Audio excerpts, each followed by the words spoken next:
compliance management. And what we decided to do was talk through exam management. And I'm going to really break this up into 3 parts. There's getting ready for an upcoming exam. There's the examiners are on site or off site, but the exam is in process, and we'll do that next month. And then the 3rd installment will be, what do you do after an exam, and disseminating information and things. So I know that you have just a blank space there that says exam management. I want you to write down a couple things that to me, these are the things that you want to be considering. First off, you want to make sure that you see this as an open book test. You can go into your regulator's compliance examination manual and see this is what they're going to look at. And so don't see anything as a shock. Be prepared for that. And that's not something you want to do just right before the exam. In fact, I have this old analogy that I use all the time. When do you start preparing for the next exam? And it's the day after the last exam. And I liken that to, when do I start preparing for my next dental appointment? Well, hopefully you're brushing your teeth every day, not just the day before you go to the dentist. So it's the same thing to me. Exams are something that you want to always be preparing for and doing the documentation and showing, et cetera, that you have stuff. So download your primary regulator's exam manual. In fact, you may want to look at other ones. One of my favorites is the Federal Reserve's. Whether you're a Federal Reserve regulator or not, they have a really good consumer compliance handbook that walks through kind of the what and the why behind each reg, and then says, so therefore, this is how we're going to examine that. So know that what they're going to ask for, those kind of things.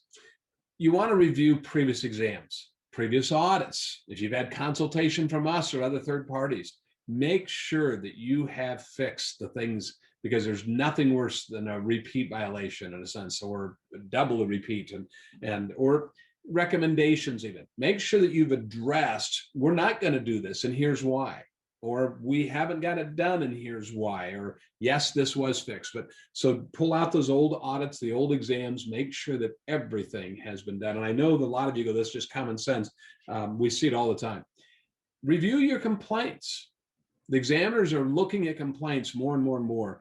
And they may know about some of them if they came through the regulatory circles, but go through and make sure that you've addressed. And again, you could just say this person is crazy. That's why we didn't do that. Or, we are considering this, or no, just don't ignore them. Make sure that you have a response for every complaint.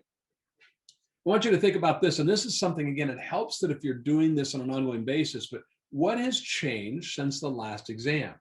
And remember, there's different types of exams. So I'm going to probably have some kind of log for compliance related, for safety and soundness related, IT, et cetera. So BSA, but what has changed in your organization? Have you opened or closed branches, key personnel, new product lines, things like that, and be thinking along those lines that the examiners might be focusing more on those areas.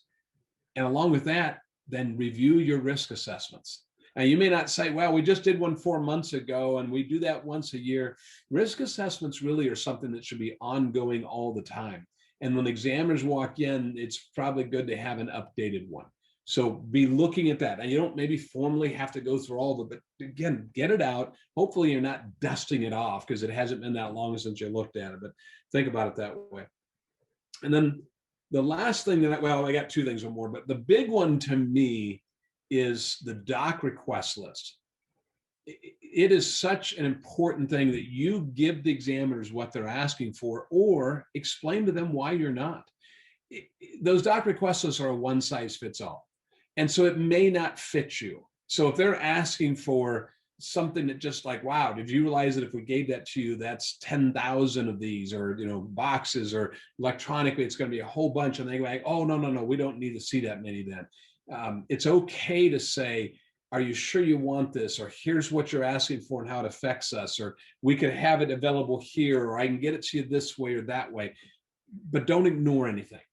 That's the first impression. And a large part of examining is just you being organized and helping the examiners be organized. And so if you're not, there's a lot of things I can tell you as an ex-examiner that we might say, yeah, we're going to let that slide. Or, no, I'm going to get them on that. And I'm sorry, there is a human side to examining, if you will. So making sure that you understand the scope, what they're looking for, disseminating that out. You're the conduit of information. You've heard me say it before. So getting that information to them and understanding that first impressions come from that. So keep things organized. And I know with electronically, that's a little bit different now. I still go back to the old days of we'd walk in and there'd be stuff stacked on the tables, and like I couldn't make heads or tails. And so if they are doing something on site physically, that you have things organized or 3-in-binders, stuff like that, but electronically.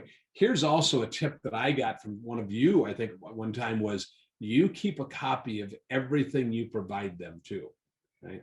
A lot of times they'll say they didn't get something and you say, yeah, here it is right here. So make sure that you're keeping all those things so you can prepare. And then my last thing is just preparing your bank personnel, that they know the examiners are coming, that if they get at questions from examiners, it's okay to say, I don't know, but I would go to.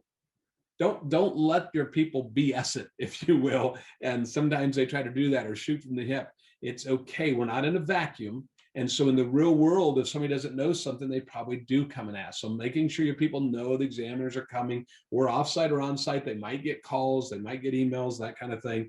Just prepare them for that. So now we're running out of time. What I'm going to do is let you all know I'm not really on your side of the desk here. All of you probably have lots of tips. So next month, we're going to talk about when the examiners are on site, or if it's an offsite, in the sense during the exam. I really would love to hear your tips and tricks and things like that.